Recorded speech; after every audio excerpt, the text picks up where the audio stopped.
tentu kita lihat kan sebagai pelaku pasar itu adalah impact-nya terhadap perekonomian itu sendiri dan kegiatan usaha ya. Jadi kaitannya dengan pelonggaran atau pengetatan dari PSBB itu sendiri kan tentu kita kaitkan lagi dengan bagaimana nanti performa dari masing-masing kegiatan usaha, industri, sektoral, bahkan perusahaan yang TBK terutama terhadap kebijakan setiap kebijakan yang dikeluarkan oleh pemerintah, baik itu pemerintah pusat maupun pemerintah daerah. Dalam kaitannya saat ini tentu kan ketika terjadi pelonggaran PSBB misalkan di DKI dengan dibukanya diberlakukan kembali roda perekonomian, tentu itu berdampak positif juga. Dan jika suatu saat misalkan terjadi lagi kenaikan yang cukup signifikan dari penyebaran dari COVID-19, terus tiba-tiba pemerintah memutuskan memperlakukan lagi PSBB-nya, tentu ini akan menjadi dampak atau sentimen negatif juga terhadap market. Jadi itu yang mesti diperhatikan bagaimana kebijakan dari pemerintah ke depannya. Baik, apakah pelonggaran PSBB atau PSBB transisi yang terjadi ini hanya nantinya akan menjadi sentimen positif jangka pendek saja apabila Anda melihatnya, dan kira-kira sependek apa, berapa rentan tempo yang perlu diperhatikan oleh investor?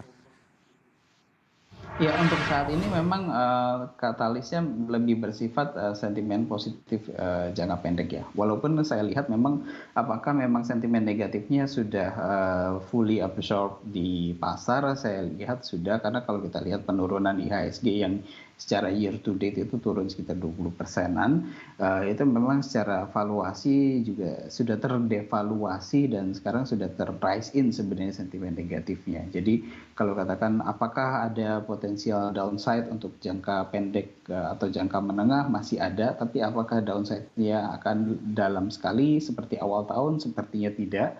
Dan melihat itu kecenderungan pergerakan arah IHSG paling tidak sampai dengan akhir semester pertama ini kelihatan akan cenderung sideways dengan kecenderungan menguat terbatas dari level sekarang.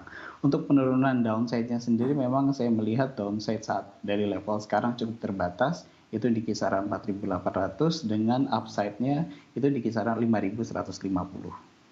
Baik, 4.800 dan potensi upside bisa hingga ke 5.150. Tadi Anda sempat katakan bahwa beberapa Iya. investor melakukan switching sektor di sini. Kira-kira sektor apa kemudian yang menjadi pilihan bagi para investor? Apakah hanya perbankan saja atau sudah berpindah haluan?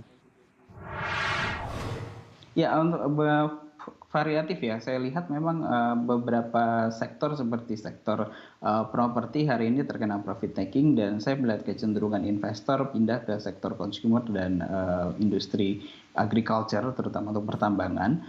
Sementara untuk saham perbankan memang hari ini terkena aksi profit taking, tapi itu hanya kepada beberapa bank saja. Di catatan saya ini ada 3 bank besar ya yang mengalami koreksi seperti BCA, BRI, dan Mandiri. Dan saya rasa koreksi yang itu sebenarnya cukup wajar saja. Saya lihat kecenderungannya kalau dari sektor perbankan itu kebanyakan switching kecenderung ke sektor infrastruktur seperti telekomunikasi, kemudian jasa marga, seperti itu. Walaupun secara jangka panjang sebenarnya sektor perbankan ini sebenarnya masih cukup atraktif. Kami sendiri memang masih cukup menyukai untuk sektor perbankan dan cukup merekomendasikan secara fundamental untuk tahun 2020.